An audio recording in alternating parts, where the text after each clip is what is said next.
ఇత్రో అనే పేరుకు గమాట్రియా మీరు గమనించాలి. మనం ప్రతి వారం ఎందుకు గమాట్రియా గురించి చెప్పుకుంటున్నామంటే, ప్రియులారా, ఈ లోకములో వ్యవస్థ అంతా కూడా గమాట్రియా మీద నడుస్తుంది. అది బిజినెస్ అవని, స్టడీ అవని, ఏదైనా సరే. అంటే గెమెట్రియాలో జ్ఞానం ఉంది. అందుకనే మనం అందరం కూడా ఎబ్రి భాష తెలుసుకోవాలి, గెమెట్రియా తెలుసుకోవాలి, మనం జ్ఞానాన్ని పెంచుకోవాలి. గెమెట్రియాలో జ్ఞానం ఉందని బైబిల్ చెప్తుంది. కొత్త ప్రకటన గ్రంథంలో గెమెట్రియా గురించి అసలు ఏంటి, మనం ఎందుకు తెలుసుకోవాలి, మీరు ఏంటంటే ప్రతి వారం మాకు ఆ సంఖ్యా విలువలు చెప్తున్నారు, మాకేం అర్థం అవ్వట్లేదని మీరు అనొచ్చు. మీకు అర్థమయ్యేంత వరకు దీని గురించి చెప్తూనే ఉంటాను. ప్రకటన గ్రంథం 13వ అధ్యాయము 18వ వచనం. బుద్ధిగలవాడు మృగము యొక్క సంఖ్యను లెక్కింపనిమ్ము. అది ఒక మనుషుని సంఖ్యయే. ఆ సంఖ్య 666.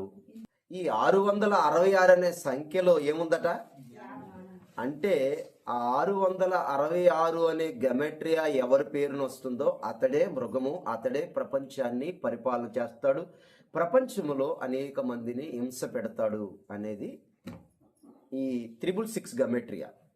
అది గమెట్రియాలో ఏముందట, జ్ఞానం ఉంది. ఆ జ్ఞానం తెలిసిన వాడే ఆ వ్యక్తిని ఏం చేయగలుగుతాడు, గుర్తించగలుగుతాడు. ఇప్పుడు మనం ఇత్రో పేరుకున్నటువంటి గమెట్రియాను మనం తెలుసుకుందాం. ఇత్రో అనే పేరులో మొట్టమొదటి అక్షరం యోద్ 10, తౌ 400, రేష్ 200, వావ్ 6, టోటల్ 616. ఇత్రో పేరుకున్నట్టు గమాట్రీ అంతా 616. మరి ఇది చాలా గొప్ప గౌరవాన్ని సూచించే గమాట్రియా. ఎందుకు 616 అనే గమాట్రియా అంత మరి గౌరవం సూచించేటువంటిదై ఉన్నది అనేది మనం చూస్తే, ఇత్రో యూదుడిగా జన్మించకపోయినా సరే ఇతడు సత్యాన్ని గుర్తించాడు, తోరాని అంగీకరించాడు. ఇతడు దేన్ని గుర్తించాడు, నిజమైన దేవుడు ఎవరో తెలుసుకున్నాడు, ఆయన ఇచ్చిన తోరాను అంగీకరించాడు. ఇప్పుడు మనం ఇత్రో తోరాకి సమానమైన వాడు అనే విషయాన్ని మనం చూస్తాం. తోరా అనే పదానికి సంఖ్యా విలువ చూద్దాం. తోరా అనే పదంలో మొట్టమొదట తౌ అనే అక్షరం ఉంది, 400. రెండవ అక్షరము వావ్ 6, రేష్ 200, హే 5, టోటల్ ఎంత 611. తోరా అనే పదానికి 611. అయితే సృష్టికర్త అయిన ఆ పరమ తండ్రి సీనాయి పర్వతం దగ్గర 2 ఆజ్ఞలే మాట్లాడారు, 10 ఆజ్ఞలు మాట్లాడలేదు. అది తర్వాత 10 ఆజ్ఞలు మోసేవారు చెప్పారు. 611 ప్లస్ 2 ఎంత, 613. 613. అందుకనే ధర్మశాస్త్రంలో ఎన్ని ఆజ్ఞలు ఉన్నాయి, 613. ఇత్రో సంఖ్యా విలువకు ఇంకా 3 మాత్రమే తక్కువ వస్తున్నాయి. ఎన్ని? ఈ 3 ఎలాగ చేర్చబడ్డాయని మనం చూస్తే, ఇత్రో న్యాయ వ్యవస్థను నెలకొల్పాడు, జడ్జి వ్యవస్థను నెలకొల్పాడు. అతని వలన నిర్గమకాండం 18వ అధ్యాయం తోరాలో చేర్చబడింది. అంటే 3 విషయాలు అతని ద్వారా తోరాలో చేర్చబడ్డాయి. ఇప్పుడు 613కి 3 కలిపితే 616 ఈక్వల్ టు ఇత్రో. అంటే ఇత్రో ధర్మశాస్త్రాన్ని కలిగి ఉన్నాడు అని చెప్పటం. అదే ఇత్రో ఘనత. పరమ తండ్రికి స్తోత్రం కలుగునుగాక. హల్లెలూయా. కాబట్టి ఒక అన్యజనుడైనటువంటి ఇత్రో పరలోక రాజ్య మర్మాన్ని కలిగి ఉన్నాడు. అతని పేరులో ఏమున్నది, ఇత్రో అనే పేరులో పరలోక రాజ్య మర్మం ఉన్నది. అదేమిటి అంటే తోరా. ఇత్రో సీనాయి పర్వతం దగ్గరికి చేరుకున్న తర్వాతే తోరా ఇవ్వబడింది. ఇది దేనికి సూచన అంటే అన్యజనులు ఇశ్రాయేలీలతో కలిసినప్పుడు మాత్రమే తోరా సంపూర్ణమవుతుంది. ఇది పరమ తండ్రి యొక్క ఉద్దేశమై ఉన్నది. హల్లెలూయా. అందుకనే ఇత్రో అనేది ఒక వ్యక్తి కాదు, ఒక అన్యజనుల నమూనా అని మనం గుర్తించాలి అని మనం గమనిస్తున్నాం ప్రియమైన వారులారా. అంటే ఇత్రో లాగానే అన్యజనులు వెలుగులోనికి వస్తారు. ఇత్రోలో ఎలోహిం వారి వెలుగుంది, అది ఏమైంది? చీకటి చేత కప్పబడింది. సూర్యుడు చూడండి, సూర్యుడు వెలుగా కదా కదా. దట్టమైన మేఘాలు ఏం చేస్తాయి? వెలుగును ఏం చేస్తాయి? కప్పుతాయి. అంటే వెలుగు ఎందులో దాయబడింది? చీకటిలోనే దాయబడింది. ఎప్పుడైతే చీకటి తొలగిపోతుందో వెలుగు వస్తుంది. హల్లెలూయా. ఇత్రో అనే ఆయనలో చీకటి ఉంది, అయితే అతను లోపల వెలుగు కూడా ఉంది. అందుకనే మన కంటిలో పరమ తండ్రి వారి ఆశ్చర్యం ఏంటంటే, వెలుగు ఏ గుడ్లో ఉంది? అదేంటి తెల్ల గుడ్లో పెట్టలేదు ఏంటి ఆయన? చీకటిలో వెలుగు ఉంది ప్రియులారా. తండ్రికి స్తోత్రం. అందుచేత అన్యజనుల్లో కూడా వెలుగుంది. అన్యజనులను సృష్టించింది కూడా ఎవరు? కాబట్టి ఇతడు ఎప్పుడైతే తోరా దగ్గరికి వచ్చాడో, అంటే వెలుగులోనికి వచ్చాడో, పరలోకము నుండి వచ్చిన ఆ తోరా వెలుగు అక్కడికి దిగి వచ్చిందండి. హల్లెలూయా, హల్లెలూయా. అందుచేత ఇత్రో వలె ప్రియులారా, ఈ ప్రపంచంలో ఉన్న అన్యజనులందరూ కూడా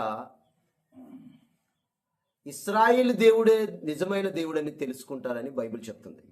జకరియా గ్రంథం 14వ అధ్యాయం 9వ వచనం. ఎల్షదై వారు సర్వలోకమునకు రాజయుండును. ఆ దినమున ఎల్షదై వారు ఒక్కరే అనియు ఆయనకు పేరు ఒక్కటే అనియు తెలియబడును. 3 విషయాలు ఇక్కడ మనకు కనబడుతున్నాయి.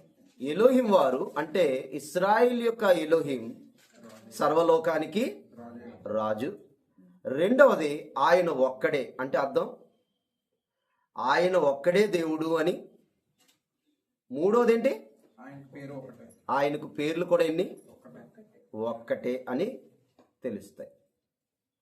అంటే ఇత్రో కూడా ఇదేనా స్టేట్మెంట్ ఇచ్చాడో లేదు చెప్పండి. ఇత్రో స్టేట్మెంట్లో ఏముంది? ఆయన సమస్త దేవతల కంటే ఎవరు గొప్పవాడు, ఆయన ఒక్కడే ఎలోహిం దేవుడు అని చెప్పాడు. ఆ రోజు జరిగింది సేనాయి దగ్గర. ఇప్పుడు రాబోయే దినాల్లో సియోను పర్వతం దగ్గర ఏం జరగబోతుంది అంటే, ప్రపంచ మానవాళి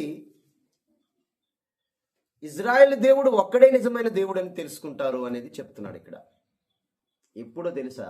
ఈ జకరియా 14వ అధ్యాయం నుంచి మనం చదువుతూ వెళ్తే అక్కడ ఏం జరుగుతుందంటే, ప్రపంచములో ఉన్నటువంటి దేశాలన్నీ కూడా ఇజ్రాయెల్ మీదకి యుద్ధానికి వచ్చి ఓడిపోతాయి అన్నమాట. ఇత్రో చూసింది కేవలం ఐగుప్తు దేశం ఓటమి మాత్రమే చూశాడు.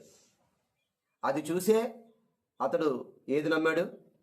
ఇజ్రాయెల్ దేవుడే నిజమైన దేవుడు అని నమ్మాడు. అయితే రాబోయే దినాల్లో ప్రపంచం ఏం చూడబోతుందో తెలుసా? ప్రపంచ దేశ సైన్యాలన్నీ ఇజ్రాయెల్ దేశం సరిహద్దులో ఓడిపోతాయి. అప్పుడు ప్రపంచములో ఉన్నటువంటి మానవ జాతి అంతా కూడా ఇజ్రాయెల్ దేవుడే నిజమైన దేవుడని తెలుసుకుంటారు. ఒక దేవుడిని తెలుసుకోవడం మంచిదా కాదా చెప్పండి. ఈరోజు గొడవలన్నీ దేనికోసం అంటే చెప్పండి. నీ దేవుడు గొప్పోడంటే చెప్పాలి, నా దేవుడు గొప్పోడని కొట్టుకు చేస్తున్నారా లేదా? ముస్లింలు, క్రైస్తవులు, హిందువులు, ఏమండి బౌద్ధ ఇలా కొట్టుకొని చేస్తున్నారా లేదా చెప్పండి. తర్వాత మీ కులం గొప్ప అంటే మా కులం అనే గొప్ప కొట్టుకుంటున్నారా లేదా చెప్పండి. దేవుడి కోసం కొట్టుకోవడం ఏంటి? మీకు దేవుడిని చూపిస్తాను నేను ఎవరో చూపిస్తానని చెప్తున్నాడు. అది భవిష్యత్తులో జరగబోతుంది, మీరు జాగ్రత్తగా గమనించాలి. కాబట్టి ఇత్రో వలె ప్రపంచం అంతా కూడా ఏం తెలుసుకుంటది? ఆయన ఒక్కడని, ఆయనే రాజని, ఆయన పేరు అని తెలుసుకుంటది ఇత్రోలాగా. రెండోది ప్రియుల, అలాగే ఇత్రో తండ్రి యొక్క ఆజ్ఞలు, ఆయన వాక్యం సత్యమని నమ్మాడు. అలాగే ప్రపంచమంతా కూడా ధర్మశాస్త్రం దగ్గరికి వస్తుంది. ఇత్రోలా చెప్పండి, ప్రపంచంలో ఉన్న అన్యజనులందరూ కూడా ధర్మశాస్త్రం దగ్గరికి వస్తారు. ఇది పరమ తండ్రి ప్రణాళిక. ఇది ఎలా జరుగుతుందో చూడండి ఒకసారి. యెషయా గ్రంథము 2వ అధ్యాయము 2వ వచనము 3వ వచనం చూడండి. అంచె దినములలో పర్వతముల పైన ఎల్షదయ వారి మందిర పర్వతము పర్వత శిఖరమున స్థిరపరచబడి కొండల కంటే ఎత్తుగా ఎత్తబడును. ప్రవాహము వచ్చినట్లు సమస్త అన్యజనులు దానిలోనికి వచ్చెదరు. ఆ కాలమున సియోనులో నుండి ధర్మశాస్త్రము, యెరూషలేములో నుండి ఎల్షదయ వారి వాక్కును బయలు వెళ్ళును. జనములు గుంపులు గుంపులుగా వచ్చి యాకోబు ఎలోహిం వారి మందిరమునకు ఎల్షదయ వారి పర్వతమునకు మనం వెళుదము రండి. ఆయన తన మార్గముల విషయమై మనకి బోధించును. మనము ఆయన త్రోవలలో నడుతుమని చెప్పుకుందురు. చాలు, ఈ పాయింట్ మీరు జాగ్రత్తగా గమనిస్తే అంచె దినాలలో ఏం జరుగుతుంది అనే విషయం ఇక్కడ రాయబడింది. సియోను పర్వతము అన్ని పర్వతాల కంటే ఎత్తుగా ఎత్తబడుతుందట అండి. దేవుడు ఇప్పుడు ఎక్కడున్నాడు అనుకుంటున్నారు జనాలు? చెప్పండి. కొండ మీద ఉన్నాడు అనుకుంటున్నారు లేదా? ఎక్కడున్నాడు? అందుకనే చూడండి, దేవుణ్ణి ఎత్తైన కొండల్లో వెతుకుతూ ఉంటారు, మీకు తెలుసు. అందుకనే భవిష్యత్తులో ప్రపంచములో ఎత్తైన పర్వతముగా దేవుడున్న కొండగా యెరూషలేము ఉండబోతుంది.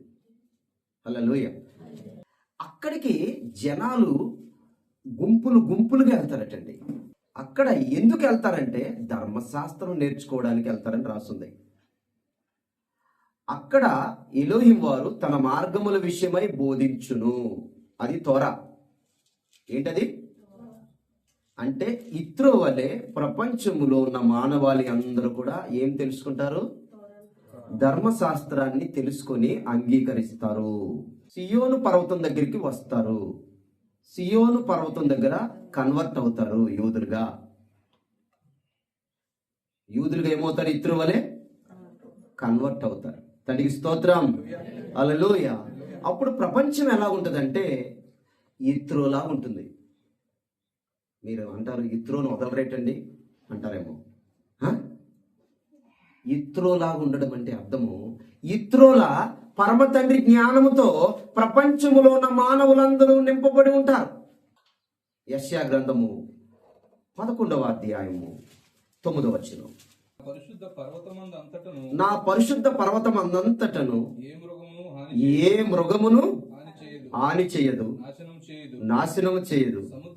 సముద్రము జలముతో నిండి ఉన్నట్లు లోకము ఎల్షదయ వారిని గూర్చిన జ్ఞానముతో నిండి ఉండను. ఈ వాక్యం మనకి ఏం చెప్తుందంటే పరిశుద్ధ పర్వతం గురించి చెప్తుంది.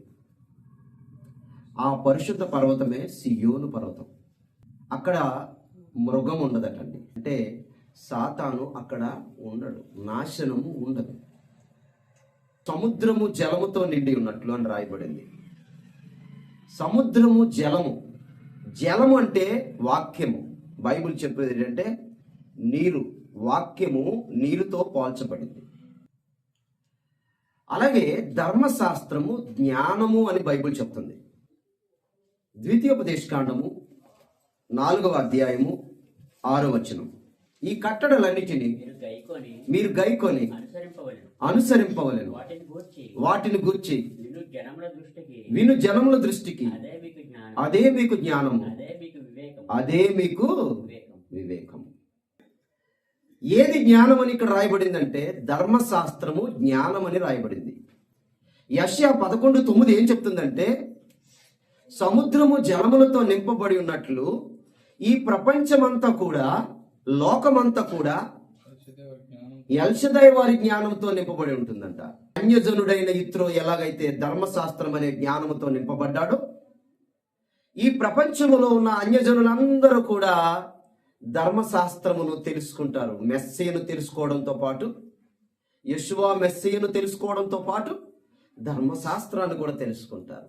ఇప్పుడు క్రైస్తవులు కేవలము మెస్సీయను మాత్రమే తెలుసుకున్నారు, కానీ ఏమి లేదు వాళ్ళకి, ధర్మశాస్త్రము లేదు. కాబట్టి ఈ ప్రపంచంలో ఉన్న ప్రతి మానవుడు కూడా మెస్సీయను తెలుసుకోవాలి, ధర్మశాస్త్రం తెలుసుకోవాలి. ప్రకటన గ్రంథము 14వ అధ్యాయము 12వ వచనం అదే చెప్తుంది. ఎలోహిం వారి ఆజ్ఞలను యెషువాను గూర్చిన విశ్వాసమును గైకొనుచున్న పరిశుద్ధుల ఓర్పు ఇందులో కనబడును. ఈ వాక్యం ఏం చెప్తుందంటే, దేవుని ఆజ్ఞలు పాటించేవారుగాను మెస్సీయనందు విశ్వాసము కలిగి ఉండేవారుగాను ఉన్నవారు పరిశుద్ధులు.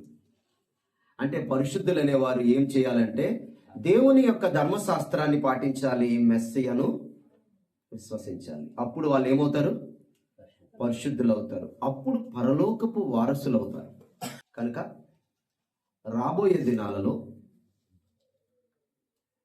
సర్వమానవాళి కూడా ధర్మశాస్త్రము నేర్చుకోవడానికి ఇత్రో ఎలా సినాయి దగ్గరికి చేరుకున్నాడో సియోను దగ్గరికి చేరుకోబోతున్నారు అనేది ప్రవచనమై ఉన్నది. పరమ తండ్రికి స్తోత్రం.